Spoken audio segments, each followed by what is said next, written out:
Alright, hey guys, I'm back with the third part of this video series. This one's going to be on all my bass lures. This is part of a 5-part video series explaining basically how to get yourself set up for lure fishing, what kind of lures you need, what techniques use your lures in. It's basically all about lure fishing. This, on the third video, I already did panfish on the second one. This is the third one. I'm doing bass today, and then tomorrow I'm gonna do walleye. Then after walleye comes out, then pike will come out. And those are the 4 fish that I am comfortable saying that I am pretty well versed in, that I basically know what I'm talking about in. These are just my personal opinions on lures. You may have very different ones, and I'm going to link the playlist up in this card right here, so I would recommend watching that, because the first intro explains how to do different stuff, explains what you need, explains what all this stuff's for, and then explains a little bit about lures, and then the second video is about panfish, and it teaches you how to tie on this barrel swivel. So again, we're doing bass today. I'm a big bass fisherman. I fish a lot of bass, so I have a lot of lures here. Obviously, you don't need this many lures, but I like this many lures. Gives me a good diversity. So I'm just going to jump right in to explain lures. I may diss some certain brands that I don't like, and I may promote certain brands that I do really like, or certain lures that I do really like. Now, that's not saying that you should just fish with these lures. That's saying this is what I personally myself like, that you should form your own assumptions from what you see yourself. Alright? So, I'm just getting started with my first box. Alright? I got this box right here. 1 second, let me get it open. Alright, so this is my box right here. This is my first box. This box is full of floaters and other stuff. Okay, so first up we got these flicker shards. This one actually has a bent hook because I just bent the crap out of it catching a northern. These flicker shards, I was able to. They're actually quite expensive for the number that I have. I was able to buy some in a rummage sale from a real nice guy, and I was able to get a real good deal on them. I paid like $3 for them. Normally they're like $3 a piece. They dive real deep. They flick like this, and this is a real trustworthy brand. You know, anything you buy from these guys, they'll last, they'll work. I've caught countless fish on these guys over the years. I have 6 actually of this size of flicker shards. They're really deep divers. Over these 2 boxes, there's 3 in each. Very deep divers. But they will get snagged on weeds pretty fast, so you want to make sure there's no really weeds around you. And if there is, make sure to try and keep it towards the top. Okay, so the next type of lure we got is a brake lure. And now it's obviously called a brake lure because it has these brakes. And like this. Alright, there's a brake in it. Obviously that's why it's called a brake lure. What this lure does is when it swims, it goes like this. As it swims, well, I can't do it very good with my hand here, but it'll basically go like that as it'll wiggle as it swims, and this one actually rattles. Now this one's a super deep diver. It's made by Rapala. Rapala is another brand that you can trust. Very good. I'm gonna link Rapala and just to save some time, also Flicker Shard in the description below. I would recommend buying their products. They're very good, very trustworthy. They're tried and true. Any fisherman will tell you that Rapalas are good. Anyone. And most of them will say, yeah, flicker shards are decent. But I encourage you, ask somebody that you know. Ask them, ask any fisherman that you know, and they'll all say, yep, Rapala's good, Rapala's good. Because they are a classic. I mean, they were around when my grandpa was a kid. That's how old these suckers are, and they're still good. Like, look at the detail on this. I mean, just amazing. I've caught a bunch of fish on this. I bought this when I was 6 years old. I saved up my allowance when I was 6 years old and bought this one. The super deep diver brake action. And see how, if you don't know if you know this, but a lot of lures will have this orange or yellow stomach on the bottom. And I'm only going to explain that once. That's basically to make the fish look sickly. because let's face it, sickly is easier prey. Okay, so here's another break one. Now this one is not as deep of a diver due to, see this like lip? It's not as deep. It will still dive some due to the angle of it, and the little bump on the inside, but it won't dive as deep, alright? But I believe in several different types of lures, you know. There's a lot of anglers that'll tell you, no, don't use the colorful stuff, just use the natural looking stuff. There's some guys that say, oh no, that natural stuff's crappy, you know, what you really want is you want the multicolored to get their attention. You know what, I think it's all BS. I think they both work good. I think they both work equally well. This is one I'd recommend picking up. You always want to have a little couple perches, couple sunfish looking lures in your tackle box. This is a good one. I picked this up a year ago. Caught 2 bass on it so far. And again, that's just a year ago out of all these lures, so that's pretty good. Now next up, we got a couple lures. I'm just going to take them all out here and I'll untangle them. Give me 1 second.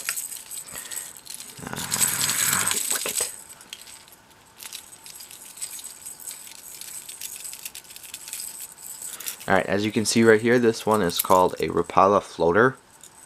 These are very classic. This one, as well as this orange one on top. I can't get this on the bottom separate. Actually, never mind. I can. Just give me 1 second. These are very classic lures. I have an orange variant and the blue variant. Same thing. These will float on top of the water, and actually the faster you reel them, the closer they'll get to the top due to this little lift right here on the bottom. And again, I talked about in the first video what these different types of spoons on the front do for it, so you might want to check that one out. If you do not have these, this is a must-have. I'm gonna tell you a couple of them. Like if you're just getting into it, and you have one of the little tackle boxes, like obviously this is quite a big tackle. I mean, this is a little tackle box, but it all fits into like this larger system. If you're just little, like a little kid, or not even a little kid, just like a beginner, and you just want a nice, simple, you know, tackle box, a classic type of tackle box, and you try to fit a few lures, this is definitely one I recommend. I'm gonna recommend certain lures over from here on out for, I'm gonna call them little tackle box lures, and that just means that I would recommend them for anybody who's just kind of starting out. This is one of them. I'd get probably both of these if I were you. The orange one and the blue one. Now next is a version by Flickershard of the Break. Now I actually hate this lure. I've only used it a couple of times. I know I said Flickershard was a brand you can trust, and it is. But this one, I don't know. I just don't like it. This is my second one that I've owned. The first version of this lure that I had, it literally broke it broke right here because a bass bit it. I mean, a bass. The bass don't even have teeth. You can hold them by the lip. So if this breaks from a bass, imagine what the heck a walleye or a muskie will do to it. Well, I don't really fish for muskie, but in case I actually got a muskie on, or even a pike, imagine what a pike would do to it. I mean, it would just destroy it, just demolish it. But, you know, it does catch bass, but it only really catches small bass, you know. It doesn't catch big bass. I don't know. I just don't like it. But it is in my tackle box, so it is saying something. The only thing that I do like about it is how much it rattles. Along with all Flickershards, it does have a nice rattle to it. You can hear that. But you know, I don't know. If I had to rate this one, it'd probably be about a 2 out of 5. Definitely not a must-have. I forgot to say, these are also a small tackle box lure. You want some type of break action lure. I'd probably recommend this perch one if you can get it. But Rapalas cost, and you know, if you're just little, like a younger kid, or you're just kind of getting into this, not looking to spend a whole lot of money, maybe buy off-brand Rapalas, but they won't work as good as the Rapala. They really truly won't. Known as the action like a Rapala, and nobody has the durability and protection of a Rapala, but you're gonna pay for it. So that's just something to keep in mind. And then this is my collection of larger Flickershards. I have 5 of them. These ones work pretty good. I've caught quite a few bass on them. They're just a larger version of these ones down here in the corner that I already showed. Again, Flicker Shard, brand you can trust. I'm going to link them in the description. Anyway, these guys are good. I would solidly recommend picking up at least one Flicker Shard lure. One this size and probably one that size. If I had to recommend just one of these Flicker Shard lures, just one, I'd probably say this one, this rainbow looking one. Make sure it's not plastic like this one, make sure it's hard. See how this one's hard and shiny, whereas this one's like kind of dull and more plastic looking. See the difference? I'd say comparison. Get this one. Don't get the break action one. Flicker Shard. It's straight up garbage. Here's another one that I'd recommend. This is supposed to look like a trout. I use this in the river. If it's low visibility, if the water has low visibility in it, it's real shiny, catches the fish's attention, and wham, they'll hit it like a bullet. So that's it for this little box of lures.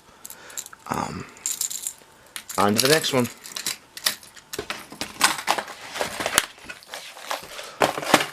Alright, just gonna keep moving right on down the line. Okay, next box. Alright, so we get a lot of bass lures in this box.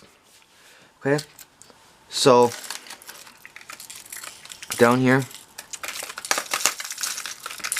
again, any type of perch that'll catch lots of bass. These two birth like perch. This one, I don't know. It's not really a perch lure, it's more of a northern lure. But if you're looking for those trophy basses, them real big trophy basses, like 21 inch, 22 inch type of deal, I'd use this. I don't even know what it's by. I literally just got it this year. But, I mean, literally on its first cast, it caught me a nice sweet northern. So I'll explain this one more in the northern video. But now again, that's like for huge, like trophy bass, like big bass. Now, this is a perch. It's kind of a combination between this one and the breakneck one that I showed over there, the break action one. This one's very nice, also by Rapala, very super detailed. This one, now with these, if you're going to cast big lures like these, you are going to get generally larger bass. You're going to get at least 14-inch bass. 14, 13, maybe a really like heavy fighting 12. Maybe get something bigger. And this isn't quite a floater, but it isn't quite a diver. It's kind of somewhere in the middle. But it does pick up quite a bit of weeds. So if you're casting the weeds, I won't necessarily use this one. I'd probably use like the like a different type of lure I'm going to show you in a little bit. Okay, so now I have two of these guys, two different variations. These are also a must-have.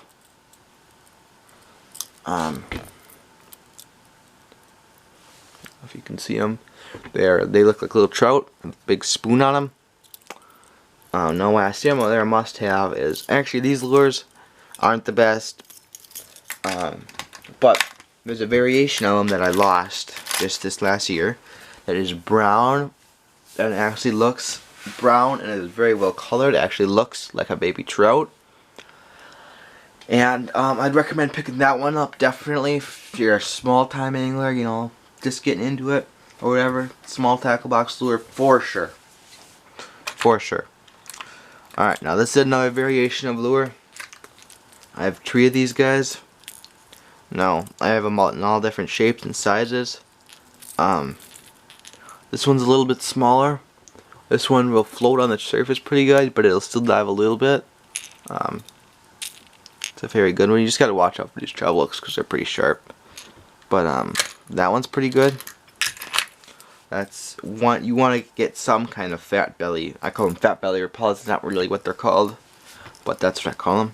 That's definitely these are 2 different variations. This one is really fat, so it'll go quite a ways, and this one has a real deep dive on it. But you definitely want some kind of fat belly lure. You know, this will catch you some bass. It's caught me some bass over the years, at least.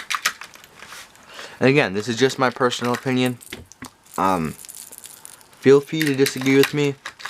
You know, it's all good. You know what? You're your own angler.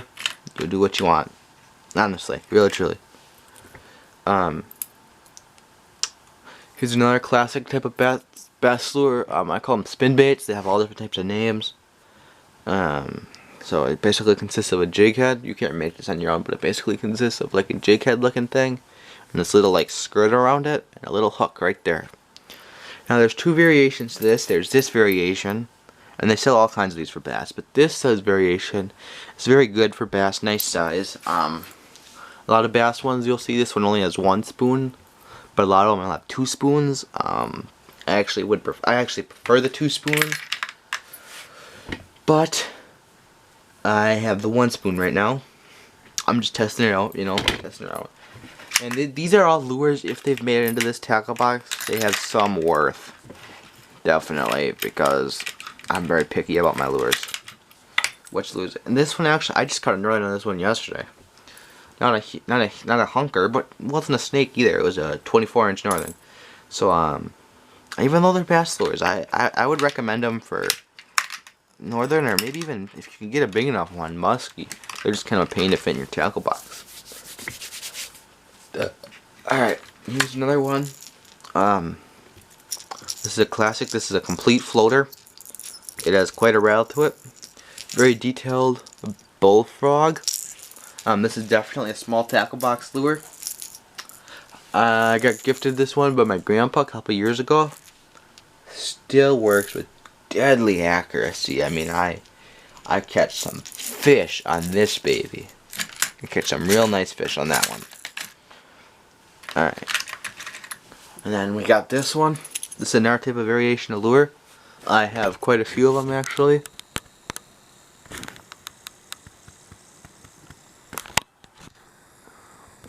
If you can see, right there, right there, right there, right there, and right there are all my spinners. For those of you who are new at this and don't really know what a spinner is, this is what a spinner looks like. And the brand to go with these guys are called Mepps.